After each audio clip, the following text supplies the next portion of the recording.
A very good afternoon to all. So let Good us afternoon, further sir. continue with the nomenclature of organic compounds,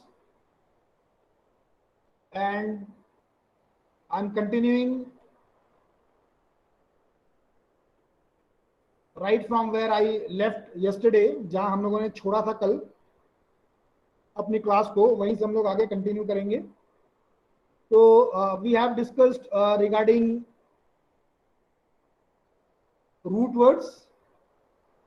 I hope you people are able to see the presentation. आप लोगों को presentation दिख रहा है clearly? Please reply. Yes, sir. Presentation दिख रहा है? Yes, sir. Right. Yes, sir. Thank you. So let us discuss the root words or word root.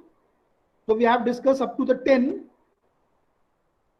और मैं उसके further depending upon what is the total number of carbons that are present, or the core skeleton, the total carbon atoms present in the core skeleton of molecule or an organic compound, accordingly the root word is given.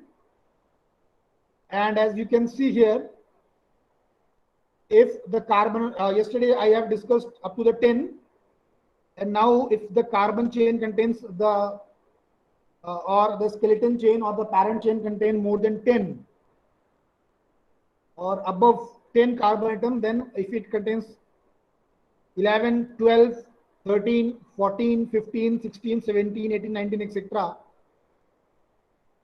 they have to be subsequently be given the root words. मतलब अगर 10 से ज्यादा carbon हमारे skeleton में आ रहे हैं या आपके चेन में आ रहे हैं, तो वहां पर आपको अकॉर्डिंगली इनको नेम देना पड़ेगा. स्केलेटन मतलब जो पैरेंट चेन है, जिसको आप कह रहे हैं लॉन्गेस्ट चेन है, उस पर्टिकुलर कंपाउंड के अंदर कितने कार्बन हैं, तो उस केस में आपको वहां पर उसका नाम देना पड़ेगा. और likewise if the total number of carbons are 11, then the root word will be undec. अगर 12 है तो 12 है तो डोडेक, अगर 13 है तो ट्राइडेक, अगर 14 है 14 है तो टेट्राडेक, 15 है तो पेंटाडेक, 16 है तो हेक्साडेक, 17 है तो हेप्टाडेक, 18 है तो ऑक्टाडेक, एंड 19 है तो नोनाडेक. सो लाइकवाइज आपका टोटल नंबर ऑफ कार्बन का स्ट्रेंथ कितना है, टोटल नंबर ऑफ कार्बन आपके कितने प्रेजेंट हैं आपके कोर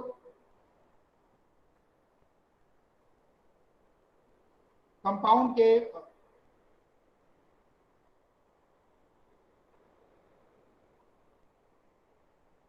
आपके ओवरऑल पैरेंट कंपाउंड में, आपके पैरेंट चेन में, उसके अकॉर्डिंगली आपको उनको रूट वर्ड्स को देना है. सो ये रूट वर्ड आपके लिए बहुत इंपॉर्टेंट है. whenever you will give the name to the organic compound, you have to quote the root word wherever it is applicable. Now a primary suffix भी हम लोगों ने डिस्कस किया था, और जहां तक मुझे याद आ रहा है, we do have discussed this, what this or what does this primary suffix indicates. This primary suffix indicates कि आपका जो कंपाउंड है या जो मॉलिक्यूल है, उस मॉलिक्यूल के अंदर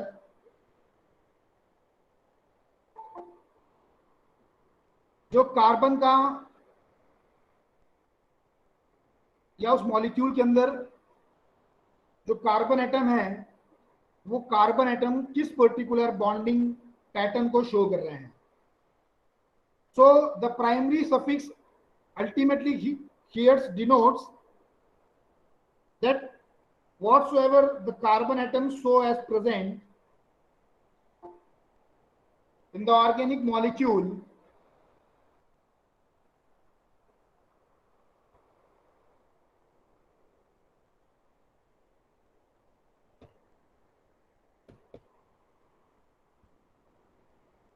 what type of bonding pattern it is indicated or what type of bonding fashion they are present. So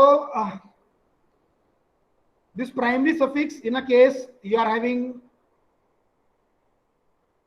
a molecule which contains only the carbon-carbon sigma bond or a carbon-carbon single bond, then you have to denote the primary suffix as ane. We have discussed kiya tha. We have discussed, or right now, right from here also, only we have got certain problem of internet. Anyhow, इसलिए I am just continuing a slide right now here. I am just briefing. और अगर carbon carbon में double bond है तो it is denoted by ene, and triple bond है तो it is denoted by ine. So all such criteria where there is saturation or unsaturated bonding are present, or saturated or unsaturated carbon bonds are present, or saturated or unsaturated carbon atoms are present. So there itself we have to clearly mention all these things accordingly. So here जो मैंने mention किया है, whatever I have mentioned here, this is the ane or ene or ine, where this particular suffixes only indicates that your carbon in a particular case for ene and ine contains only single double bond or a single triple bond. However, if under certain circumstances, कुछ special cases में उस particular molecule के अंदर एक से ज्यादा double या triple bond present है, अगर ज्यादा अनसेचुरेशन प्रेजेंट है, तो in such a case accordingly on the basis of number of unsaturated bonding so present in the molecule or so present in the carbon atom, that particular organic moiety or the motif has to be named accordingly. मतलब अगर मान लीजिए आपके carbon, आपका जो molecule है, जो organic molecule है, उस ऑर्गेनिक मॉलिक्यूल के अंदर आप सपोज कर लीजिए कि दो या एक से ज्यादा अनसेचुरेशन प्रेजेंट है, एक या एक से ज्यादा अनसेचुरेशन है, मतलब एक से ज्यादा डबल बॉन्ड है या एक से ज्यादा ट्रिपल बॉन्ड है, तो उस केस में आपको जितने भी डबल बॉन्ड या ट्रिपल बॉन्ड दिए गए हैं, आपको वहां पर अल्टीमेटली उनको कोड करना पड़ेगा. और जैसे कि मान लीजिए दो कार्बन कार्बन के डबल बॉन्ड हैं, अगर आपके मॉलिक्यूल में दो कार्बन कार्बन के डबल बॉन्ड हैं, तो it will be then be quoted as diene. If it is having more than two triple bond, it is quoted as diene. So accordingly, you have to quote all these things whenever you are nomenclating any organic moiety. Now let us discuss the suffixes.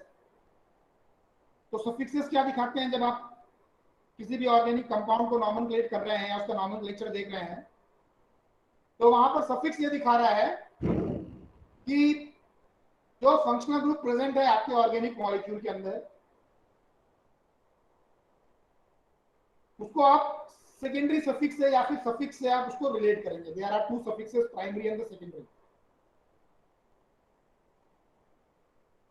So here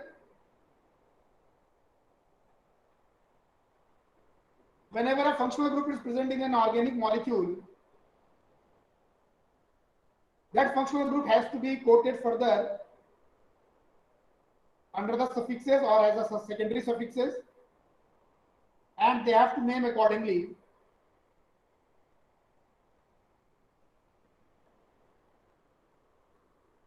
For example, if your molecule contains an alcohol or OH motif as a primary functionality, so in such a case it will be suffices as all, OL, all. Then if your molecule contains an aldehyde or it contains the functionality as CHO, उस case में आप उसको सफाइसेस करेंगे L, AL. Likewise अगर आपके molecule में ketone है, that is carbon और ऑक्सीजन की बॉन्डिंग है, C डबल बॉन्ड O है, तो वहां पर आपको उसको as a secondary suffix mention करना पड़ेगा 1. उसको ऑन भी लिख सकते हैं, sometime it is also represented as 1 और ऑन. अगर आपके मॉलिक्यूल के अंदर कार्बोक्सिलिक एसिड है, कार्बोक्सिलिक एसिड का प्राइमरी फंक्शनैलिटी है या फंक्शनल ग्रुप है, then you have to suffices or use the suffix as oic acid. अगर आपके पास में एमिनो फंक्शनैलिटी है, that is the NH2, so you have to represent it by amine. अगर आपके ऑर्गेनिक मॉलिक्यूल में कोई एस्टर है, this is the ester, ESTER, ester, which is represented by COOR. So that particular molecule or that particular primary functionality is suffices as OH. Now, why we are saying that IUPAC nomenclature is a systematic nomenclature? This we have earlier also discussed yesterday, and the reason why we are saying that it is a systematic nomenclature, this is because we are not only following certain sets of rules. मतलब हम कोई जब हम कह रहे हैं कि IUPAC का जो nomenclature है वो systematic है, तो हम उसको systematic इसलिए कह रहे हैं क्योंकि वो जो nomenclature है वो कुछ एक नियमों के तहत किया जा रहा है. कुछ एक जिस भी मॉलिक्यूल को हम नॉमेनक्लेट कर रहे हैं या नाम दे रहे हैं उसको कुछ नियमों के साथ में नाम दे रहे हैं, कुछ रूल्स हैं और उस रूल्स को फॉलो करते हुए हम लोग उसको नाम दे रहे हैं. ठीक है, अब ये rule molecule two molecule differ नहीं कर रहे हैं. मेरी बात सुनिएगा ध्यान से. ये रूल एक मॉलिक्यूल के लिए कुछ अलग है और दूसरे मॉलिक्यूल के लिए कुछ अलग है, ऐसा नहीं है. हाँ, ये जरूर है कि मॉलिक्यूल से मॉलिक्यूल इन रूल्स के अंदर कॉम्प्लेक्सिटी आ जाती है, लेकिन रूल जो है वो सेम ही रहता है. तो जो भी हम जब भी हम नॉमेनक्लेट कर रहे हैं किसी भी ऑर्गेनिक मॉइटी को या ऑर्गेनिक कंपाउंड को, तो वहां पर अलग अलग मॉलिक्यूल्स के लिए अलग अलग नियम नहीं है, या एक मॉलिक्यूल के लिए सिंपल मॉलिक्यूल के अलग नियम और कॉम्प्लेक्स मॉलिक्यूल के अलग नियम, स्मॉल मॉलिक्यूल के लिए अलग नियम और मैक्रो मॉलिक्यूल स्ट्रक्चर के अलग नियम. ऐसा नहीं. जो नियम है वो सबके लिए बराबर है, लेकिन आपका जो मॉलिक्यूल है जिसको आप नॉमेनक्लेचर में देना चाहते हैं, जिसको आप नाम देना चाहते हैं एज पर IUPAC, वो मॉलिक्यूल जिस तरीके से कॉम्प्लेक्स होता जाएगा उस तरीके से आपको उसके अंदर और ज्यादा रूल्स को फॉलो करना पड़ेगा और कॉम्प्लेक्स रूल को फॉलो करना पड़ेगा और सारे बिंदुओं पर आपको उसकी जांच करनी पड़ेगी कि अल्टीमेटली आप उसका नॉमेनक्लेचर कैसे कर रहे हैं. तो अगर आप किसी भी मॉलिक्यूल का IUPAC के तौर पे नाम देखते हैं तो उसका एक नाम जो होता है उस पर्टिकुलर फैशन में लगा रहता है. That is the prefix जो IUPAC नेम है और इट्स इंक्लूड प्रीफिक्स, उसके बाद जुड़ा रहेगा आपका noun word root, then primary suffix और secondary suffix. This is the general layout plan used while we are giving name to any organic molecule. तो जब भी आप उसको IUPAC के थ्रू नाम दे रहे हैं तो आपको उसको प्रीफिक्स, फिर वर्ड रूट, फिर प्राइमरी सफिक्स और सेकेंडरी सफिक्स के तौर पे आपको उसके नाम को इस पर्टिकुलर अरेंजमेंट में अरेंज करना पड़ेगा, इस कंटेक्स्ट में अरेंज करना पड़ेगा. तो एक एग्जांपल के तौर पे एक मॉलिक्यूल है, this is called the 2-methyl-1-propanol. This is its structure 2-methyl-1-propanol. आप लोगों के लैपटॉप पे या फोन स्क्रीन पे इसका स्ट्रक्चर दिख रहा है? No sir. No sir. आप लोगों के फोन स्क्रीन पे या लैपटॉप पे इसका स्ट्रक्चर दिख रहा है बेटा 2-methyl-1-propanol का? No sir. No sir. No sir. मैं पावर पॉइंट चेंज करूं? हाँ, नो. नहीं दिख रहा है सर. स्ट्रक्चर आ रहा है बेटा?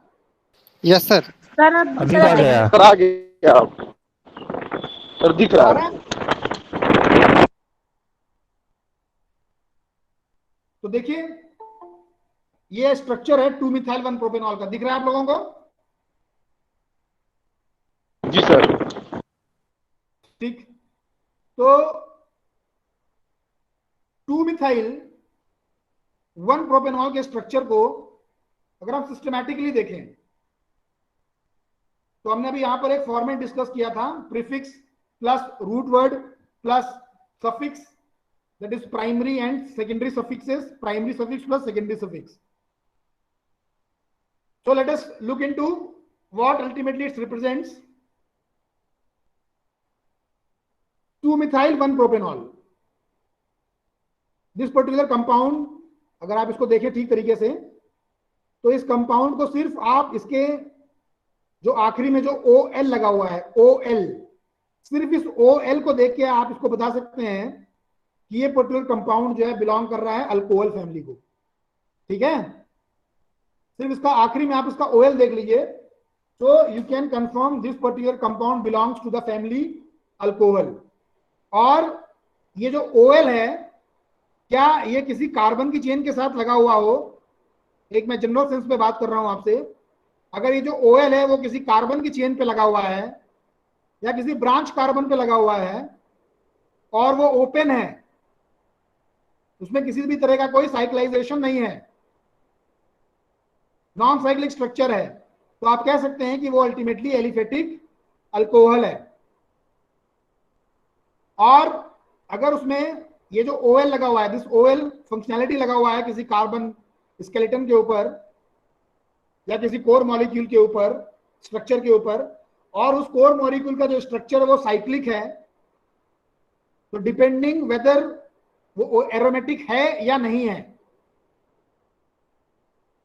आप ये कह सकते हैं that particular compound is a cyclic alcohol और इट इज एन एरोमेटिक और नॉन एरोमेटिक साइक्लिक अल्कोहल. तो दिस टोटली डिपेंड्स कि आपका इस तरह का फंक्शनैलिटी किस पर्टिकुलर स्ट्रक्चर के साथ में लगा हुआ है. So let us discuss how this particular name, what the basic format ultimately this name represents. तो यहाँ पर जो न्यूमेरिक वैल्यू है, जो नंबर है, वो दिखा रहा है कि आपके पास में जो अलग अलग सब्स्टिट्यूएंट्स हैं वो सब्स्टिट्यूएंट्स या फंक्शनैलिटी किस पर्टिकुलर पोजीशन पे लगे हैं.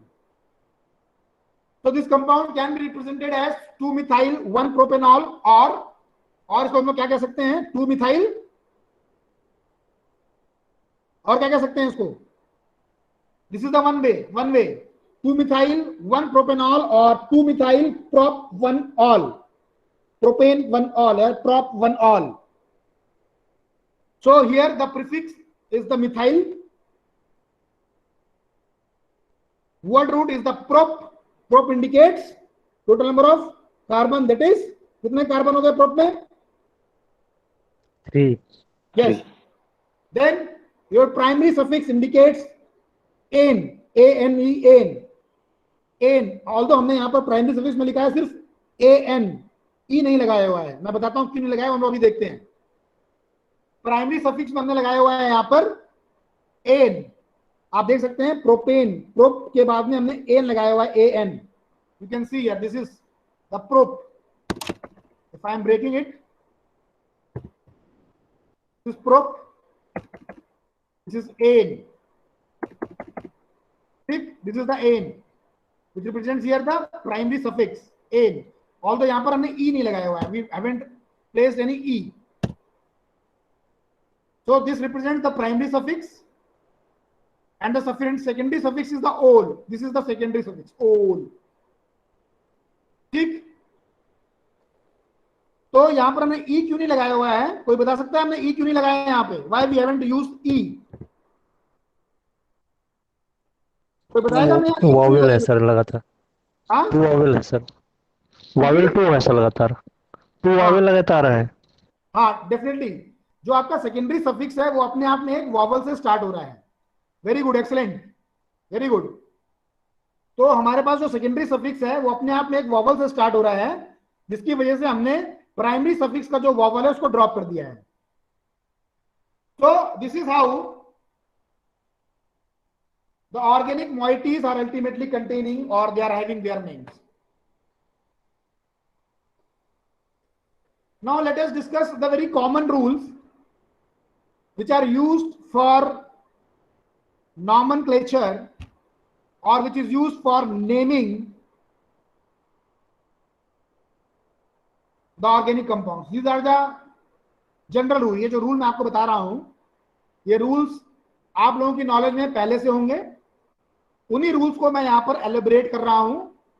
और these all are the general rules, ये कुछ जनरल नियम हैं जिनका इस्तेमाल हम लोग नॉमेनक्लेचर में करते हैं, ऑर्गेनिक नॉमेनक्लेचर में करते हैं। जब भी हम किसी मॉलिक्यूल को नाम दे रहे हैं तो हम करते हैं। अच्छा, मैंने एक चीज और आप लोगों के साथ भी डिस्कस करी थी, या मैं एक चीज आप लोगों से पूछना चाहता हूं, भाई हम नॉमेनक्लेचर क्यों करें किसी ऑर्गेनिक कंपाउंड का, ना करें तो?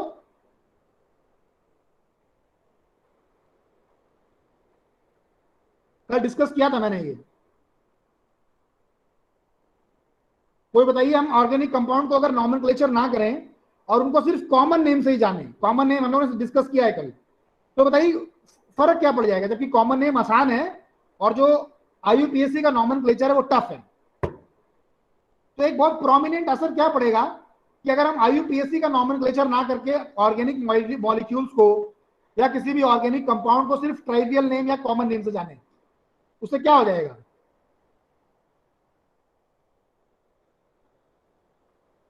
कोई बताएगा?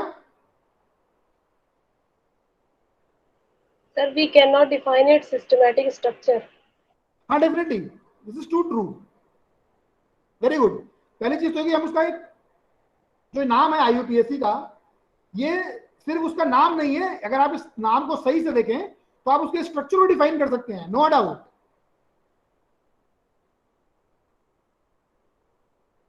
दूसरी चीज, जो हमारे पास में कॉम्प्लेक्स स्ट्रक्चर हैं जिनका नाम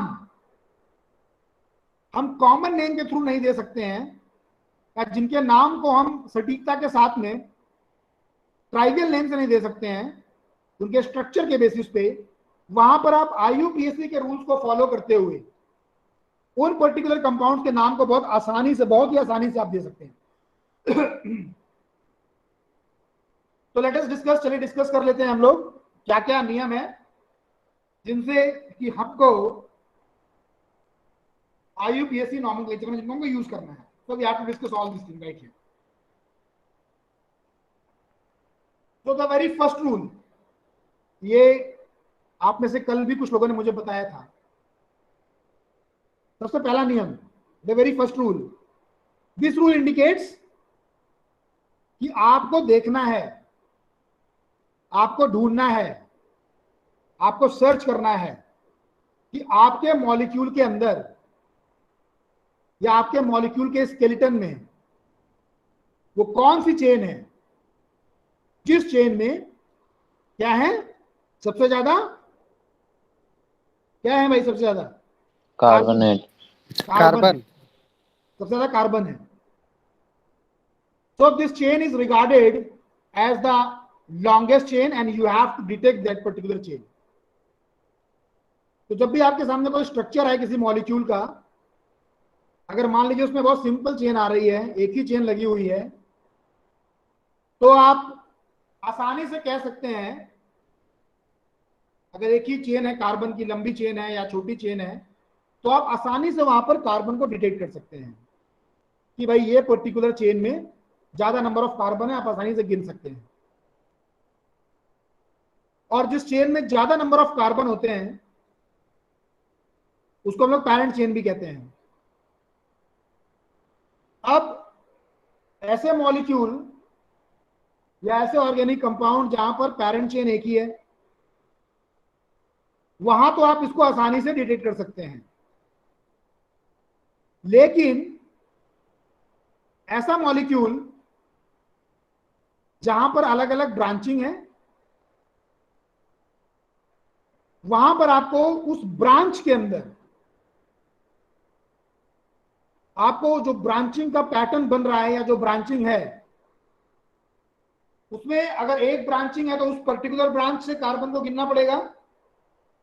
अगर अलग अलग ब्रांचिंग है तो हर एक ब्रांचिंग को आपको इंक्लूड करना पड़ेगा और कंफर्म करना पड़ेगा कि किस पर्टिकुलर ब्रांच में आपके नंबर ऑफ कार्बन एटम्स जो है वो ज्यादा है.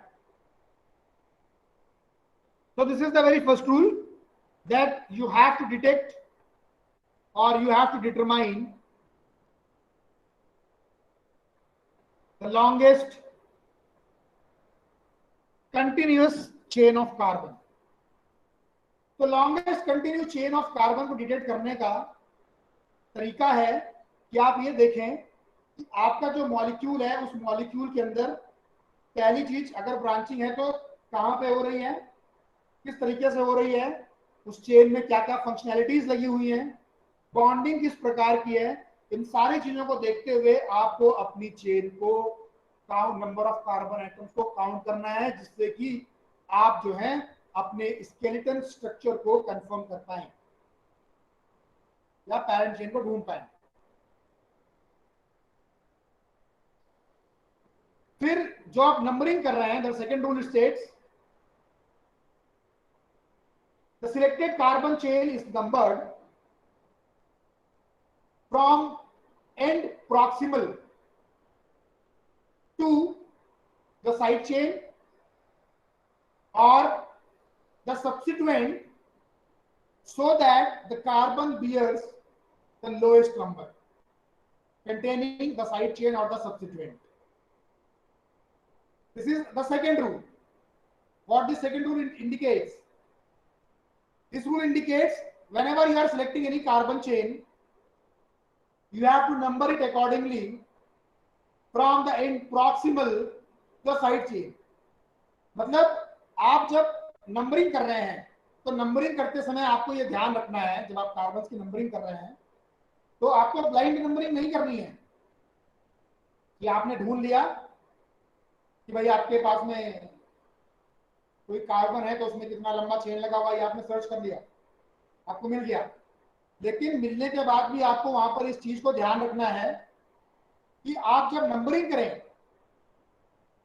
तो आपको इस चीज का ध्यान रखना है कि उस कार्बन का जो आप स्केलेटन देख रहे हैं, जो आप उसका लॉन्गेस्ट चेन देख रहे हैं, पैरेंट चेन देख रहे हैं, उस पैरेंट चेन में अगर कोई साइड चेन लगी हुई है या कोई सब्स्टिट्यूएंट लगा हुआ है तो आपको नंबरिंग इस तरह से करना है कि जो कार्बन का एटम है या जो कार्बन है जो बियर कर रहा है इन चीजों को, उस पर्टिकुलर कार्बन को कम से कम वैल्यू मिल सके, तो कम से कम नंबर मिल सके. तो जब भी आप नॉमेनक्लेचर कर रहे हैं ऑर्गेनिक मॉलिक्यूल्स का और आपने पहले अपना पैरेंट चेन कंफर्म कर लिया, तो आपको उसके बाद इस चीज का ध्यान रखना है कि जो नंबरिंग करिए उसमें आपको कार्बन को, जो भी कार्बन बियर कर रहा है चेन को या सब्स्टिट्यूएंट को, उसको कम से कम लोएस्ट नंबर आपको प्रोवाइड करना है।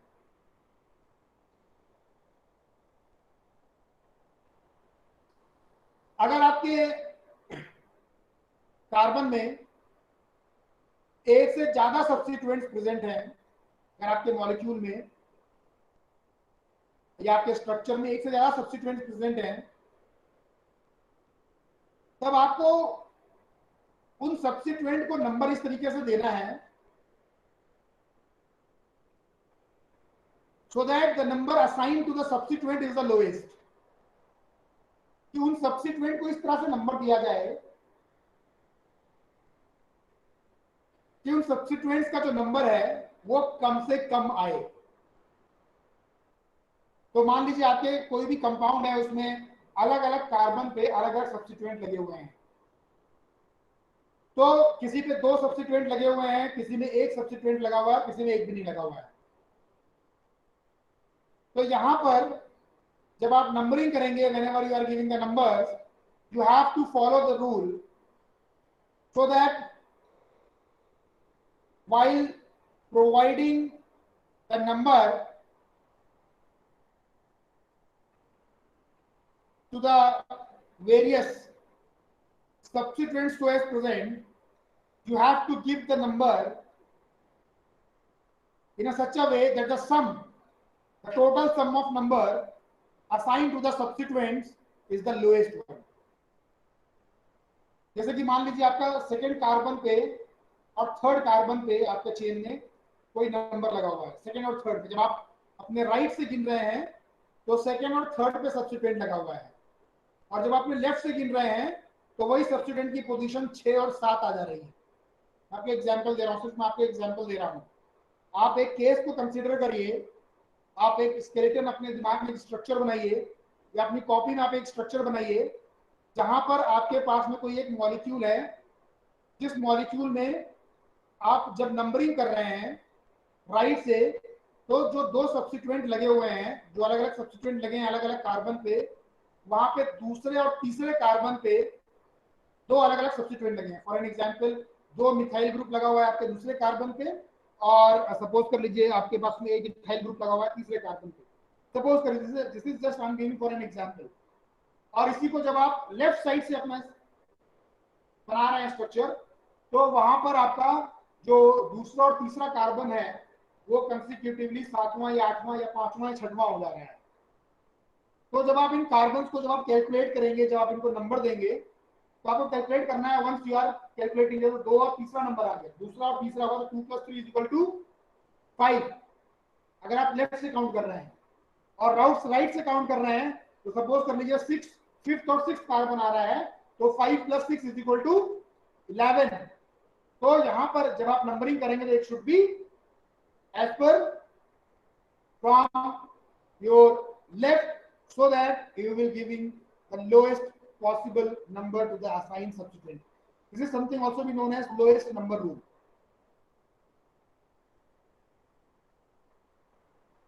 अगर एक से ज्यादा ग्रुप्स प्रेजेंट हैं कार्बन चेन पे, तो इन ग्रुप्स को आपको अल्टीमेटली अल्फाबेटिकली, आपको कंसेक्यूटिवली अल्फाबेटिकली वहां पर अरेंज करना है। So this you have to also keep in your mind whenever you are naming the organic compound. This rule has to be kept in your mind. So anyhow, this much is well sufficient for today's class. Also the class is started delayed, or the start gets delayed anyhow. So we will continue with our lecture in our next session. If anyone is having a problem, please don't worry. You can ultimately ask your problem, or you will please, whenever the problem is get knocked in your mind, you can please mail it back to me. Thank you. Thank you to all. Thank you, sir. Thank you, sir. Thank you, sir. Thank you, sir. Thank you, madam. Thank you, sir. Thank you, sir.